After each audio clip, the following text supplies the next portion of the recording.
Ja tervist kõigile jälle. Meil on jälle järjekordne treenikõne episood teile siis valmis tehtud ning mul on ülimalt hea meel selles suhtes, et olen saanud näiteks täna siia selliseks intervjueeritavaks väga huvitava mehe ja mul on väga hea meel, et ta selle kutse võttis vastu. Et tegemist ei ole lihtsalt füsioterapeudiga, vaid tegemist on vot selle füsioterapeudiga. Et väga hästi, aga kõigepealt minu poolt tervist sulle, Indrek. Tere, aitäh, et kutsusid.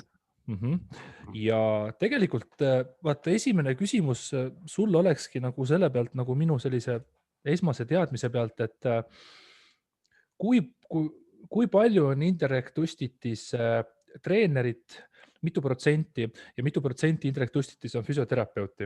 On sellele võimalik üldse mingisugust vastust niimoodi anda? Jah, kusjuures ma mingil põhjusel ma täna jõudsin alles Eestisse, et ma olen natuke ajavahes ja mul oli lennukis aega mõni tund mõelda seda. Okei, selle peale kohe mõtlesid või? See oli täpselt see küsimus, mida ma arvasin, et see on su esimene küsimus. No vot. Ja mul oli sulle vastus ka valmis. Ma mõtlesin, et kumba sa tahad, et ma täna olen. Et tegelikult seda on päris raske nagu öelda, et kumba on kui palju. Et ma olen ülikoolis lõpetanud füsioteraapiaks ja see treeneri pool sinna kõrvale on tulnud natukene nagu sunniviisiliselt, et ühel hetkel, kui ma veel ise sporti tegin, siis ma pidin hakkama ühel hetkel ise endale tegema treeningkavasid ja siis tekkis üks või kaks sellist inimest, kelle nimest ma ei hakka ütlema, kes jooksid siin Eesti tasemel, keda ma aitasin natukene ja ühel hetkel, kui ma alustasin Gerd Kanteriga tööd, siis Gerdiga oli kohe algselt see, et kuna tema käis oma treeneri juures Rootsis mitte väga tihedalt aastas, siis mulle automaatselt lisaks füsioterapeudile tekkis sinna kõrvale nii-öelda siis abitreeneri roll. Et Westin Hafstenson tegi kõik treeningplaanid, mina olin Eestis, ma vaatasin Gerdi treeninguid, tegin videosid ja videod edastasin sellel hetkel ei olnud ju veel mobiiltelefoni nagu täna, et siis oli videokaamera, arvutist meiliga edasi ja saatsin neid Westinile, kes siis omakorda ütles, et tema näeb selle video pealt seda, mis on probleemid ja peale 2007 ma Gerdiga alustasin, 2012 Westin lõpetas temaga, et 5,5 aastat ümmarguselt oli sellist nagu igapäevast videode analüüsi siis läbi e-mailide, läbi videode vaatamise ja siis, kui olime treeninglaagrites Gerdiga, siis tuli ka üks ühele. Ja sealt järjest enam ühel hetkel, kuna ma olin Gerdiga nagu päevast päeva koos, siis Westin hakkas järjest enam ka küsima seda, et mida mina näen, et mis Gerdi treeningutesse töötab paremini ja selle järgi ta hakkas oma plaane natukene rohkem muutma. Ja ühel hetkel, kui nende teed Gerdiga laiali läksid, siis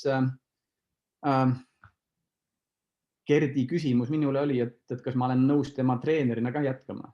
Ja kuna me ei suutnud nagu otseselt ühtegi teist treenerit välja mõelda, kes Gerdi võiks sellel hetkel paremini tunda, siis ma võin proovida. Ja me kasutasime sellel aastal kahte Ameerika konsultanti, oli Dan Pfaff ja John Godina. John Godina on ise endine kettaheite kuulitõukaja ja Dan Pfaff on maailma üks parimaid sprindi ja hüpete treenereid siiani. Ja Dan on jäänudki, ütleme, minu nii-öelda nagu mentoriks sellest päevast alates. Et me ostsime nendel konsultatsiooniteenust, ma tegin plaanid Gerdile ja ütleme, algselt tegime need plaanid ikkagi rohkem nagu Gerdiga kahekesi. Ja kasutasime väga palju seda, mis oli Westini poolt algselt tehtud. Ja siis saatsime need Ameerikasse edasi, nemad andsid omapoolse arvamuse ja nii ta läks. Et palju mul täna treenerit ja füsioterapeuti, ma ei tea, ma arvan, et 50-50. Et eks nad on nii sarnased. Ma arvan, et 50-50, sest nad on nii sarnased. No mina oleks nagu eeldanud jah seda, et loomulikult ma ei eeldanud sellist lihtsakohelist vastust, et ühte 50-60 või ma ei tea, 30-70%, aga nagu ma oleks eeldanud seda, et sinus nagu domineerib see füsioterapeudi pool, aga sellest saab nagu rääkida või tegelikult nagu minu selle küsimuse eesmärk oligi nagu sellist tervislikku provokatiivsust tuua vaata siia vestlusesse sisse, et nagu just siin nagu lõhestada nende kahe distsipliini vahel nagu. Aga kas ma siis saan aru, et nagu okei, kas ikkagi füsioteraapia nagu sinu silmis nagu domineerib ja sellist, ma mõtlen just sellist autonoomset treeneri tööd, kus sa nagu oled nagu otsustad seda treeningprotsessi ise, kas seda siis on natukene nagu vähem olnud? Ei ole. Ütleme sellest hetkest alates, kui Gerdiga olime selle esimese aasta ära teinud, siis me sealt edasi enam konsultatsioone väljaspoolt lisaks ei ostnud ja kogu see treeningplaanide või kavade tegemine langes ka minu peale. Ja sealt edasi on tulnud ka erinevaid sportlased. Magnus Kirt on siin kindlasti nendest, kes tänasel päeval võib-olla on Eestis võib-olla kõige, ma ei tea, kuumem nime või kuidas me ütleme. Siis on ka väljaspoolt Eestit on mul olnud inimesi, kellega ma töötan, on üks Rootsi odaviskaja. Siin on hetkel vist praegusel hetkel, ma julges öelda, 6, 7, 8 inimest vist. Et nad on kõik oma alal Eesti tipus ja enamus neist minemas siis kas Eestis sees või Eestist väljaspool ikkagi rihtimas olümpiakohti. Et selles suhtes mõtlen, selle treeningtöö osakaal on aastatega hästi palju kasvanud. Et sellepärast ma julgesin ka öelda, et 50-50 võib olla, aga milles ma ennast kindlasti rohkem arendan või mis kursuseid ja lisaks koolitusi võtan, see on kindlasti füsioteraapia, et see on ikkagi võib-olla mulle nagu südamelähedasem töö. No see on ka natukene mõnes mõttes selline, kas just nagu hall ala, aga seal ei ole nagu selget joont, et eks ole, et kui sa mõtled füsioteraapia peale, siis seal on ka, et kas on nagu mingisugune operatsioonijärgne füsioterapeut, kes õpetab sul seal jalga tõstma ühtepidi, teistpidi, siis on mõnes mõttes selline klassikaline vabakutseline füsioterapeut, kes lahendab erinevaid nagu probleeme, siis kas vaata see tavainimene ei ole hea sõna, nagu mulle alati meeldib öelda, aga selline mitmekülgsed probleeme, kellelgi on mingi pinge või mida iganes seal hüppa ja põlv, et seal lihast lahti saada. Ja siis on nagu selline spordi pool ka, eks ole, kui on spordifüsioterapeut ja kui veel sinna minna, siis ühel hetkel ongi nagu raske eristada, et millal on siis füsioterapeut ja millal ta siis läheb sinna treeneri valdkonda üle, et sina oled vist kuskil seal vahepeal siis, et päris operatsioonijärgne füsioterapeut see ju ei ole. Olen ikka. Ma näen operatsiooni järgis patsiente ka. Samamoodi, et ma ei tegele selles suhtes, ma ei tegele nendega nii, et ma läheksin igal hommikul haiglasse tööle ja hakkaksin seal neid vastu võtma. Ei, seda mul ei ole. Aga mul on erapatsiente, kes tulevad ka operatsioonide järgselt. Mul on neid ikkagi piisavalt palju, et ma ei oska sulle protsentuaalselt öelda, kui suure osa see moodustab, aga neid on piisavalt. Nemad tulevad ikkagi omal jalal sinu juurde, et päris seda sina ei tee, et õpetad voodis pärast silmi lahti tegemist külge keerama ja istesse saama. On ka neid. On ka neid, et mul on konkreetselt ka ratastooli patsiente. Okay. Et selles suhtes mul on igast piirist iga piirini, et ei ole kindlasti seda, et ma nüüd eelistaksin ühte või teist või kolmandat. Ainus, mis minu selle eelistuse natuke toob, on see, et kuna ma olen Eestis nii vähe aega, et kui ma ikkagi sportlastega ringi reisin või et ma olen tennisega turniiridel või laagrites, siis lihtsalt need patsiendid, kes vajavad operatsioonide järgset ravi, nendel oleks vaja seda oluliselt tihedamalt. Et kui tuleb periood, kus ma olen 6 aega Eestis, on väga hästi, aga siis võib tekkida periood, kus ma olen 2 kuud ära. Ja siis ma ütleks, et see ravi võib-olla sellel hetkel ei ole nii efektiivne, et see on ainus, mis selle probleemi tekitab. Aga eelmine suvi, kus oli koroonasuvi, kus ma eriti ringi liikuda ei saanud, et siis tekkis neid hästi palju jälle vastupidi. See on nagu huvitav, et sind saab loomulikult iseloomustada selle läbi, et sul on väga palju selliseid nimekaid sportlasi, kellega sa nagu tegeled. Aga mis tegelikult nagu oleks kohane praegu edasi liikuda, on see siis, et räägiks nagu algusest ka, et üks asi on see, et kuhu sa oled välja jõudnud, mis on nagu väga äge praegu, aga teine asi on see, et kus sa nagu alustasid, et ühelt poolt on see, et esimene küsimus, mis ma nagu esitaksin selle vallas on nagu, et kui sa omal ajal nagu omandasid seda füsioterapeudi kutset, eks ole, seda õpet tegid läbi, siis mulle meeldib alati iga füsioterapeudi käest küsida, et milline oli sinu algusaastatel see füsioterapeudiline teadmine, aga ka võib-olla treeningteadmine versus tänaseks päevaks, kui sa oled niivõrd palju koolitusi läbi teinud ja nagu väga palju kogemust saanud ka mainekate sportlastega, et milline nagu see jada on olnud, et mis oli algusaastatel teistmoodi või puudu ja kuidas on ta nagu tänase päevaga täienenud, kogu see sinu teadmine ja oskuste pagas ja ka üleüldine selline teadmine üle maailma selles mõttes? Seda, kus ta üle maailma on täienenud, seda mul on isegi raske natukene öelda, et mina olen liikunud ühe õpetaja juurest teise juurde, et ütleme, kui ma olen hakanud välismaal oma erinevaid kursusi asju lisaks võtma ja ma ei saa, ma isegi ei taha sinna tagasi vaadata, et kas ma olin, kui ma ülikoolist välja tulin ja mis ma teadsin ja tegin ja mis ma täna teen, et seda on ikkagi suhteliselt häbi meenutada. Vähemalt tänase päeva seisus. Aga eks ma ju teadsin ka seda, et kui ma ülikooli läksin ja seda asja õppima hakkasin, et siis ma valisin eriala, kus ma arvasin, et sellel hetkel ma tegin sporti nii palju, kui ma suutsin ja arvasin, et kas ma just olümpiavõitjaks tulen, aga teise koha ikka saan. Ja valisid ikkagi eriala, et oleks võimalik selle kõrvalt võimalikult palju sporti teha ja eks selle võrra see õppimine ka natukene seal ikkagi kannatas. Ja tegid 120% sporti ja võib-olla siis 70% õppisid. Et nii kui ma ülikooli lõpetasin, siis ma teadsin 100%, et tööle ma füsioterapeudina kindlasti ei hakka. Ja nagu ikka, kui sa midagi kindlalt tead, siis sa selle peal lõpetad, et see on nagu ikkagi üks neid Murphy seadusi. Ja esimene nii-öelda inimene, kes mind enda juurde tööle võttis, oli Aleksander Tammert. Et tema on see, kelle juures ma alustasin.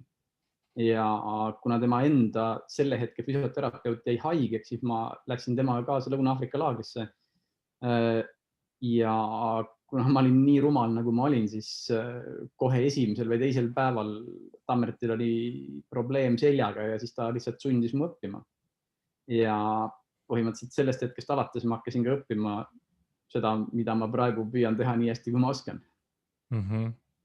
Okei, aga kui me mõtlemegi, et kuidas see kulg nagu tänasesse päeva on nagu olnud, et milline nagu see tänase päeva teadmine välja näeb, et mille alaselt nagu oled sa ennast siis nagu kõige rohkem täiustanud või mis on see nii-öelda justkui nagu ahaa moment olnud, et mida sa nagu, et kui sa saaksid öelda näiteks mineviku endale või näiteks alustavatele füsioterapeutidele, treeneritele, et mis oleks nagu see, mida sa tahad neile öelda, et mida sina oled avastanud, aga just selles karjääri kõvera alguses nagu võib-olla on puudu näiteks?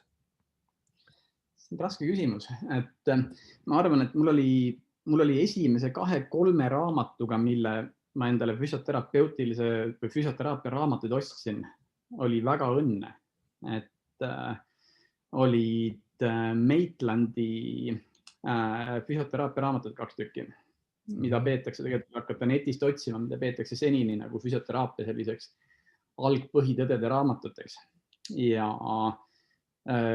teine kindlasti, mis ma ütlen, et iga füsioterapeut, mida rohkem sa saad ja mida täpsemini sa saad aru anatoomiast, füsioloogiast ja biomehaanikast, siis tegelikult kõik muu on sinna kõrvale mõeldav. Et harjutuse võid sa mõelda välja ise, kui sa tead anatoomiat, kui sa tead, kus kohast lihas algab, kuhu ta lõpeb, millised on tema seosed teiste lihastega, mis on tema funktsioon, kust tuleb närviimpulss, selle järgi saab leida probleemid ja harjutusi saab välja mõelda vastavalt sellele, et kus sa näed, et probleem on. Et biomehaanika, füsioloogia, anatoomia, mida rohkem, seda parem. Et seda mina arvan, et nende asjade teadmist ei ole kunagi liiga palju. Okei, no kui me juba kohe praegu siia jõudsime, siis selle küsimuse võiks kohe lahti ka lahata. Sina füsioterapeudina kindlasti oled kursis, et erinevate nagu koolikondadega, et ma korraks tõstataks selle koolikonna küsimuse kohe siia. On, nagu mina olen aru saanud, sa võid mind parandada loomulikult, et kuna sina oled see, kes selles füsiomaailmas rohkem sees on, aga suheldes erinevate füsioterapeutidega ja vaadates ka, milline nagu internetis nagu levivad selline koolikondade debatid on siis see, et justkui ongi, et nagu sellised biomehaanika mehed, kes süvitsi võtavad nii-öelda biomehaanikat ja suuresti nagu nende siis nii-öelda see praktika baseerub biomehaanikal. Ja kui teine äärmus on, siis mida on hakatud väga palju rääkima, on siis see nii-öelda see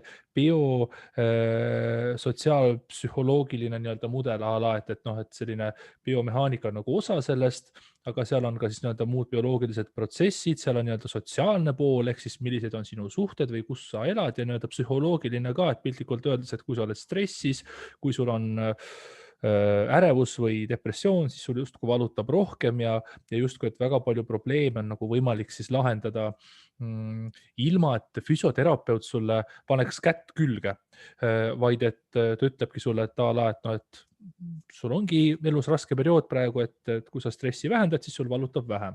Et nagu see oleks selle küsimuse üks pool, et kummale poole nagu sina kaldud ja kuidas sa nagu neid vaatleksid. Jääme praegu selle juurde, et äkki saad paar kommentaari selle kohta anda? Jaa, loomulikult. Ma kaldun biomehaanika poole peale.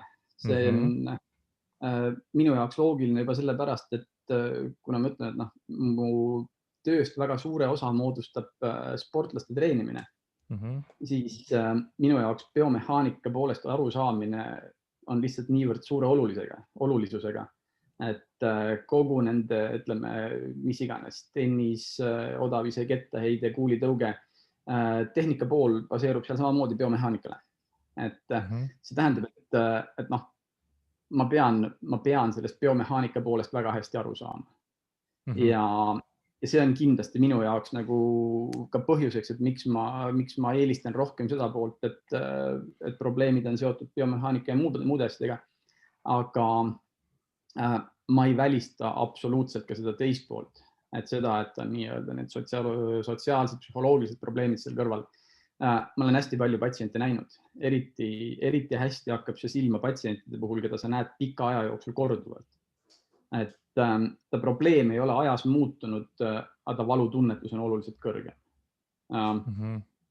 Tihtipeale see tulebki sellest, et ta on halvasti maganud, tal on võib-olla kerge nohu, mis toob kaasa mingisuguse põletikuliste reaktsioonide tõusu kehas. Võib-olla on töö juures probleemid ja see kõik võimendab neid samu valusid, mis tal on kogu aeg, võib-olla ütleme, kui teha nagu hästi lolliks see lause, et valu piir on 1-10 skaalal, muidu on sama probleem olnud valu 3-4, nüüd on järsku 6-7, mitte midagi tegelikult muutunud ei ole, lihtsalt töö juures oli halb päev. Ma absoluutselt aktsepteerin seda ja kui ta mulle selle ära seletab ja mõtlen, et ma ei leia täna, et midagi oleks väga palju erinev, et ma ei oska sulle öelda, et on sul midagi muud veel lisaks olnud ja kui ta mulle siis ütleb, et jah, ma ei tea, et ma olen 2 päeva halvasti maganud, siis see võib olla täiesti piisavalt põhjus selleks. Et need on minu jaoks absoluutselt aktsepteeritavad. Siin ma nagu hakkangi mõtlema praegu selle peale, et võt ongi, et tegelikult pärast seda, kui ma Taavi Metsmaga rääkisin, siis pärast Taavi Metsmaa episoodi mulle tegelikult hakati kirjutama ja tegelikult nõuti sind siia nii-öelda saatesse, et oma nagu kommentaari ka andma. Et justkui, et sa praegu ütlesidki, et kuna nii-öelda Taavi ongi seal see nii-öelda PPS pool, eks ole, just seda psühholoogilist ja sotsiaalset poolt ka nagu nii-öelda just kui kaldub sinna poole, siis sina ütled julgelt, et sa oled nii-öelda biomehaanika poolel. Aga mõnes mõttes sa põhjendasid selle ära ka ja ma arvan, et võib-olla me jõuamegi tõele natukene lähemale praegu ongi see, et kui me räägime sportlastest, siis loomulikult on nii sotsiaalne ja psühholoogiline pool seal oluline, sest ka sportlane saab olla stressis. Ta saab olla, ma ei tea, ärevus, eks ole, jätab seal, ma ei tea, tüdruk või poiss jätab maha või siis juhtub mida iganes. See lööb ta rivist välja ja kui temal mingi vigastus on, loomulikult tal hakkab samamoodi valutama. Aga sa põhjendasid nagu väga hästi, et kui me räägime sportlastest ja tippsportlastest, siis seal ikkagi see biomehaanika on niivõrd suure tähtsusega, sest et suur töö, see töö, mida sportlane teeb, seda iseloomustabki biomehaaniline protsess. Kui ta teeb mingit pingutust. Ja treeningprotsess, absoluutselt. Ja, et ütleme, et ja selge on ka näiteks see, et ütleme, et kui me tahame natukene kaitsta nii-öelda seda psühholoogilist poolt, siis väga paljud vigastused näiteks juhtuvad, kui inimene tuleb trennida, on ärevusseisundis. On olnud probleem, tee peal on midagi juhtunud, keegi endale teinud just telefonikõne, on öelnud midagi halvasti, on olnud vanematega, mis iganes elukaaslasega probleem. tuleb trenni, teeb esimese lahtijooksu, tõmbab jala. See on absoluutselt seotud sellega, et närviimpulsid ei liigi nagu nad peaksid. Et nendel puhkudel nii-öelda sellised nagu see vaimse poole tasakaal ja kõik muu, need on väga põhjendatud. Aga ütleme, ma arvan, et kui vaadata neid vigastusi spordis ja vaadata ikkagi neid, mis tulevad pigem kas siis valedest treeningkoormustest, võib-olla kergest ületreeningust, võib-olla valestest biomehaanilistest asenditest, et ma arvan, et ikkagi suurem osa vigastusi kandub sinna poole peale.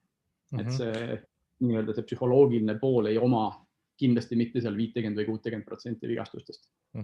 Seda ma tahtsingi öelda, et kui nagu tegemist on ikkagi sportlastega, siis loomulikult see sotsiaalne psühholoogiline pool on oluline, aga ütleme nii, et see kaalukauss on ikkagi rohkem kaldu biomehaanika poole, sest biomehaanika nagu see raskel kehalisel tegevusel domineerib rohkem ja suure tõenäosusega see raske kehaline tegevus, äärmuslik tegevus, mis me võime argumenteerida, et kas näiteks tipptasemel sport, et loomulikult kui inimese keha suudab süda lüüa 180 pulsiga, on võimeline lööma, siis ta võikski seda teha. Et kui inimese liiges on võimeline liikuma teatud amplituudi pidi, siis ta võikski kohati seda teha. Et iseasi, et milline on selle tippsportlase nagu treeningkoormus, kui tihti tema neid äärmuslikke asju teeb.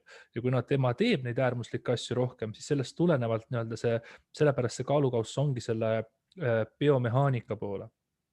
Aga just, ja tegelikult, kui me räägime biomehaanikast, et näiteks, jälle siin nagu mõte hakkab jooksma, et kui ta ennast vigastab, siis me ju räägime kohati ka näiteks ravist. Loomulikult ennetus on ka oluline, aga ravist, et kui sportlane ennast vigastab, siis tänu suure koormusega, mis on suuresti baseerunud biomehaanikal, näiteks pingutuse tagajärjel, siis ka see ravi on ta siis biomehaaniline, teeme harjutust, teeme venitust, kui palju sinna manipulatsioon läheb juurde või siis manuaal versus kui palju selle sportlasega näiteks, kui ta tõmbabki oma reie tagaosa ära, et siis kui palju talle on vaja sellist psühholoogilist ravi või tuge juurde. Et kas sellisel juhul sina kaldud ka nagu selle biomehaanika poole ravivõtete näol? Ja absoluutselt. Et seal on, ma olen tippspordis tänaseks päevaks olnud umbes 20 aastat, 19, 18, 19 aastat, see on päris pikk aeg. Ja ütlen, seal on läbi käinud väga palju väga kõrgel tasemel sportlasi. Et selle aja jooksul tekib mingisugune, kuidas ma ütlen, nii-öelda return to sport või return to the field. Harjutuste hulk, kus sa alustad päris ABC-dest, need võivad olla nagu kõige lihtlabasemad jooksuharjutused, põlvedeste jooks, ääredeste jooks eesti keeles, kui me räägime, võtamegi selle sama reie tagakülje lihaseks. Ja sa alustad hästi kergetest asjadest, lisades sinna siis kergeid jõuharjutusi, sõltuvad, kas ta siis on mediaalne või lateraalne pool. Vastavalt sellele need harjutused natukene spetsiifilisemad ja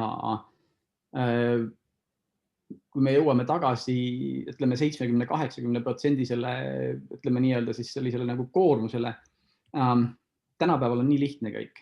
Võtad ultraheli alla, sa näed, kui suur see arm või kui suur see rebend oli, 1 sentimeetrit, 2 sentimeetrit, 3 sentimeetrit. Sellest lähtuvalt on nii lihtne ennustada juba seda, et kui pikk see raviperiood saab olema.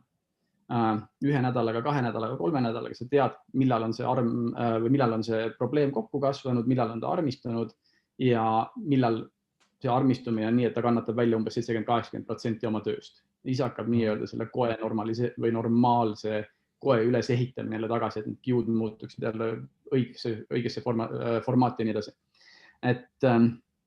Et ajapikku lihtsalt see kogemus ja tänapäeva nii-öelda see tehnoloogia annab selle võimaluse, et seal see tagasipöördumine sporti on oluliselt lihtsam. Seda peab lihtsalt läbi käima, et füsioterapeut, kes tuleb välja, ma arvan, et täna Tartu Ülikoolist, kui küsida käest, et mitu päeva või nädalat on vaja peale tagareie lihase äratõmbamist aega, et hakata 100% kiirusega uuesti jooksma, ma arvan, et see on talle raske küsimus. See sõltub sellest vigastuse määrast loomulikult, aga eks seal ole nagu paranemisvõime ka on tõenäoliselt individuaalne inimestel.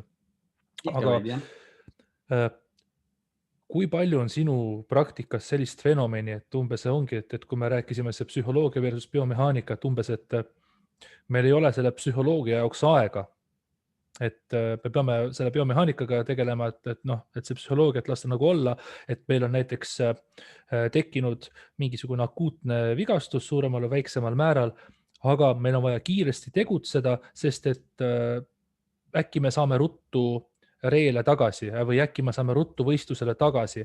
Et kui palju sinu praktikast moodustabki selline, et käis nagu naks või nõks mingisugune ära, et asi on akuutne, et sul on vaja ta ruttu nagu saada normi tagasi versus mingisugune selline pikaajaline ravi? See on ikkagi väga sõltuvalt vigastusest. Et võin tuua siit 2 aasta taguse näite ühe enda sportlase pealt, kellel oli säärelihase probleem. Säärelihase tõmbamine toimus 2 nädalat enne, 12 päeva ennem, kui algas võistlus ja esimene ring siis tennises. Ja ütlesin, et ma arvan, et sa oled täpselt sellise 50-50 peal, et suure tõenäosusega 75-80% võid nagu joosta, esimene sett mängida tõenäoliselt ei ole väga hull. Mis sealt edasi saab, lihas väsib ära, ma ei tea. Teise seti keskel tegi kiirenduse võrku, tõmbas säärelihas uuesti ära. Et tegelikult need kohad on ennustatavad. Et kui sa oled seda piisavalt palju kordi näinud ja piisavalt pika aja jooksul, siis sa tead juba tegelikult, et kui kaua mingi asi enam-vähem kestab. Tal oleks olnud vaja umbes 4 päeva veel. Selle 4 päeva pealt ta oleks kestnud selle 2 seti ka ära. Et see on nagu, kui palju tahab sportlane ise riski võtta sellisel juhul, et kui ma näen, et on ikkagi oht, et ütleme 75% ma tean, et ta läheb selle vigastusega välja, mis eile või üleeile juhtus ja see läheb hullemaks. Ma ei luba minna, kui on minu sportlane. Et kui on lihtsalt tavaline inimene, kes tuleb minu juurde, ütleb, et aga mul on homme võistlus, ma olen selleks, ma ei tea, 3 kuud valmistunud, ma lähen, siis see on tema enda risk, et mina lihtsalt saan talle öelda, et ma ei soovita, aga ise võtad vastutuse ja lähed, et ma ei saa ka kätt ette panna, kui on inimesed, kes seda väga teha tahavad. See on hästi huvitav point, mida sa just ütlesid, et mille peale ma nagu, võib-olla kunagi oleks nagu tulnud, aga et kui sa tähelepanu sellele suunasid, et ongi, et toome näiteks, et lihas ei ole võib-olla päris 100%, et ongi, et võib-olla selline 80%, et võib-olla saab mängida, võib-olla ei saa, et aga see lihas ei ole 80% kogu mängu või seti vältel. Ehk siis ongi see ajaline dimensioon või see kriteerium tuleb siia juurde, et esimene sett on ta võib-olla 85, teine sett või teine raund on ta seal juba 70 ja kolmas, neljas, et küsimus ongi võib-olla kas siis selles, et oluline polegi, et kus sa omadega praegu oled, vaid et milline on siis see töövõime ajas või nagu see see lihase töövõime ajas, et väsimus kuhjub, kõik see kuhjub, et küsimus ei ole, et kas ma võin praegu minna, vaid küsimus on see, et kas ma võin mängida või siis teha pool võistlust lõpuni või terve võistluse lõpuni, et kas lihas on kogu võistluse kõlbulik, isegi kui ta alguses tundub nagu okei. Jah, ma arvan, et see on hästi seletatud või hästi kokku võetud, jah. Ja selge on ka see, et erinevad lihased on erinevad, et säärelihas on halb lihas, et säärelihas nõuab väga head taastumist. Kui säärelihasel on ühe korra probleem olnud, siis see probleem, kui seda välja ei ravita, kipub väga tihti korduma. Teine samasugune lihas, paljud ütlevad, et on tagareis, aga tagareis tegelikult minu kogemuse põhjal, kui ikkagi teda normaalselt harjutustega tugevdada ja minna järk-järgult üle kiirema jooksu peale ja ütleme siis tagareiega harjutuste peale, et siis seal need probleemid nii väga ei kordu, aga säär ja esireis korduvad palju rohkem, sellepärast et seal valu kaob palju kiiremini ära. Inimene tunneb, et ma oleks justkui 100% ja siis juhtub uuesti. Aga teeme näiteks sellist mõttelist nagu eksperimenti, et sul on nagu 2 sportlast, sama ala sportlast, nad on põhimõtteliselt pealt ühesugused, kas või mitte kaksiku näide, aga sul on 2 ühesugust sportlast, neil on mõlemal on võrdse määraga vigastus samas piirkonnas, mõlemal on sääres mingi error või mingis muus kohas, siis eks see kui kiiresti vigastus uuesti endast tunda annab või kui kaua vigastuses laseb mängida näiteks, see ju on ka individuaalne. Näiteks, et ma just mõtlen, tahan sinna jõuda, et näiteks selline üldine treenitus või lihaste tasakaalustatud arendamine või selline motoorika varem läbi harjutamine, näiteks kas on seal mingit tasakaaluharjutust või koordinatsiooniharjutust ka juures, ehk siis, et milline peaks olema nagu sportlasel selline ettevalmistus, et tal võimalikult aeglaselt see vigastus uuesti annaks tunda või lubaks kauem mängida, et milline on see sportlane, kellel annab varem ta tunda ja milline on see sportlane, kes võib-olla saaks kauem mängida, olgugi et vigastus on sama, et seal ettevalmistuse vahe ka näiteks on? Ma ei julge sulle selle koha pealt öelda. Ma arvan, et kiiremini annab ta tunda sellel sportlasel, kes on plahvatuslikum. Ta lihtsalt teeb kusagil tugeva pingutuse ja seal juhtub see uuesti. Aga mingi stabiilsus või kui on vähe stabiilsust, koordinatsiooni, et ta kuidagi hakkab logisema või piltlikult öeldes on midagi sellist? See võib olla mingisugune faktor, aga ma ei julge selle koha peal nagu sellist üldistust teha. Et need paranemisajad on üldiselt olnud ikkagi sellised, ütleme, enamus sportlasi, kellega mina olen töötanud, võib-olla ma võtangi sportlane on nagu selles suhtes nagu halb näide, et mul on olnud nii palju tippsportlasi ja nende peal tehtud neid uuringuid on ka oluliselt rohkem olnud, mida ma olen näinud. Et nemad ikkagi üldjuhul paranevad nagu väga konkreetselt ühede samade aegadega, et see on ikkagi nii-öelda by the book. Et on 7 päeva, 14 päeva, 21 päeva ja siis me oleme tagasi selle 100% juures. Et ütleme, seal 2 nädala pealt oleme tagasi 80 peal või natukene siia-sinna üle. Ja selle järgi võib nagu päris julgelt tihti minna. Ja kui kõik ülejäänud lihased seal kõrvalt töötavad proportsionaalselt, see tähendab, et sellele valusale kohale langeb alati vähem koormust. Et ütleme, et mida annab teha, on alati ju seda vigastuse või probleemset kohta annab ju kinni teipida, et sealt annab see koormus päris suures osas maha võtta. Et see tõmbab seda vigastuse osakaalu veel oluliselt rohkem nulli. Et siis see on tegelikult, palun. Ja ütleme, kõik igasugused harjutused, füsioterapeutilised, ütleme, need ultrahelid, laserid, kõik, mis tänapäeval on olemas, et need kõik natukene kiirendavad, et ütleme, spordis on see, et kui sa saad 14 päeva asemel 10 päeva tagasi väljakule, see on väga suur ajavõit. Et see iga päev või iga tund on tegelikult meie jaoks nagu väga suur boonus alati. See on minu jaoks nagu selline praegu huvitav asi, mis sa just ütlesid, et ikkagi see paranemise tempo või määr on selline universaalne või selline standard, et kas siis 2 nädalat või 3 nädalat ja enamus sportlasi nagu jõuavad sinna, et oleks nagu eeldanud seda, et kui sportlane A tõmbab mingi asja ära ja sportlane B tõmbab samasuguse asja ära, et siis seal võib olla nagu pigem nagu sellist ulatuslikku varieeruvust selle taastumise ja paranemise ajaga, aga pigem siis ikkagi mitte või kas sa oled nagu näinud, et milline nagu on siis see kõige suurem vahe erinevatel sportlastel, et üks võib-olla taastub seal lausa nädal aega rohkem või mitte sama vigastusega näiteks, sellist kogemust on sul? Ma olen näinud, neid fenomene ikkagi aeg-ajalt esineb. Et kes tulevad, ma olen näinud inimest, kes 3 nädalat peale Achilluse operatsiooni või oli 3,5, võttis kipsi ära staadioni peale ja hakkas jooksma ja jooksis oma jala terveks. Et ma olen ka sellist asja näinud. Mingi Wolverine'i geneetika, et paraneb ära. Nagu, ma ütlen, et kui ma nägin, mida ta teeb, seal ikkagi külmavärinad jooksevad mööda selga alla, et see ei ole normaalne. Ja sellel hetkel sa tead, et seal see asi ei saa normaalselt lõppeda, aga nad on inimesi, kellel lõpeb see normaalselt, et selles suhtes alati võib olla erandeid ja alati on fenomene, kes paranevad nagu ääretult kiiresti. Aga mõtlen, see on nagu igas asjas, et erand kinnitab reeglit, et me ei saa nagu eranditele enda sellist üldteooriat või üldtööd nagu rajada. Et see on, mida ma alati tihti nagu ka spordis öelnud, et kui me näeme, et on mingi sportlane, kes treenib teistest kõigist täiesti erinevalt ja teeb väga täpselt samasuguseid tulemusi, siis mina ei vaataks, mida ta teeb. Ta on erand. Et selleks, et tema treeningmeetoditega jõuda samasse kohta mõne tavainimesega, kes peab treenima nii, nagu treenib 99% sportlasi, see on praktiliselt võimatu, et on mõnele inimesele sobib üks treeningmeetod ja panna tema treenima nii, nagu võib-olla treenivad ülejäänud 9, ta ebaõnnestub.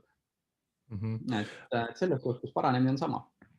Aga kui, sa ütlesidki, et sa on teatud instantse, kui sa ei luba sportlast väljakule või mängule või siis nii-öelda võistlust tulla teatud asjade pärast ja siis versus see näiteks ka, kui sa praegu rääkisid, et võttis kipsi ära, läks kohe jooksma, et See ei olnud külmavärinad käisid üle. see ei olnud mingi sportlane. Okei. Aga just, et kui lihtsalt nagu tuuagi näiteks, et kui raske on nagu lasta pärast vigastust nagu sportlasel nagu juurde keerata gaasi või niimoodi, et mis on see nagu, mis sa nagu hindad, kas ta nagu ei tohi valutada või siis, et nagu isegi kui ei valuta, võib uuesti nõks nagu ära käia või sa vaatled seal nagu jõudlust või liikuvust, tõenäoliselt sa vaatled kõike, eks ole, aga mis on see nagu see peamine rohelise tule kriteerium, kus ütled, et okei, et nüüd mine pane uuesti. Rohelise tule kriteerium on 4 treeningut. 1 nädal, return to full. Et return to full, mis tähendab seda, et ütleme, et esmaspäevast reedeni mitte siis võib-olla iga päev, aga seal üle päeva sa lisad natukene kiirust ja koormust ja kui selle kiiruse ja koormuse lisamisega ei ole mitte midagi juhtunud, sportlased on 100% kõik okei, siis on green light, siis me võime minna. Ja kui pärast, jah, ütleme, et kui nendel on väga harva on olnud minul nagu neid juhtumeid, kus tõesti siis on veel midagi juhtunud. Aga selline, ütleme, vähemalt 1-nädalane sisseelamise aeg, sõltuvalt ka kui suur see vigastus loomulikult on olnud. Et kui on ikkagi suur ja väga raske vigastus, mis on nõudnud operatsiooni või ka veel pikemat taastumist, ütleme 1, 2, 3 või 4 kuud, seal me ei räägi nädalasest sisseelamisajast, eks seal on ikkagi hoopis teised kriteeriumid ja hoopis teistmoodi, aga ütleme sellised lihase äratõmbamised ja need 1 nädal selleks, et 1 nädal siis ütleme sellest hetkest, kus ma tean, kuhu see paranemine umbes on jõudnud, siis 1 nädal on see, kus ma võtan veel lisaks, et jõuda siis tagasi full. Okei, 4 trenni, et kui akuutne nagu see koormuse tõus siis nagu trennist trenni järgi on, et see peab olema siis ikkagi suht selline kerge probleem või vigastus, et nagu 4 trenniga panna nagu seda koormust juurde või ma mõtlengi seda, et võib-olla see ongi natuke halvasti nagu seletatud, mõtlen, et näiteks kui võtamegi selle tagareie ära tõmbamise, et 2 nädalat enne seda ma tean, et on selline nagu kergem periood, et 2 nädala jooksul ma teen kõike, et seda lihast taastada, treenin kõiki muid kohti, mida treenida saab, ilma et ma sellele kohale koormust avaldaksin, sellist koormust, mis seda kohta võiks uuesti lõhkuda. 2 nädala pärast ma tean, et see koht on paranenud umbes 80% oma tugevusest. 3 nädala pärast ma tean, või 3 nädala jooksul ma tean, et see peaks olema umbes 100% peal tagasi. Ja need viimased 4 trenni ongi see 3. nädal. See 100% on siis nagu paranemise nagu määr. 100% on see, et ta peab olema oma kiiruste, jõudluste ja võimetega tagasi samas kohas, kus ta oli enne vigastust.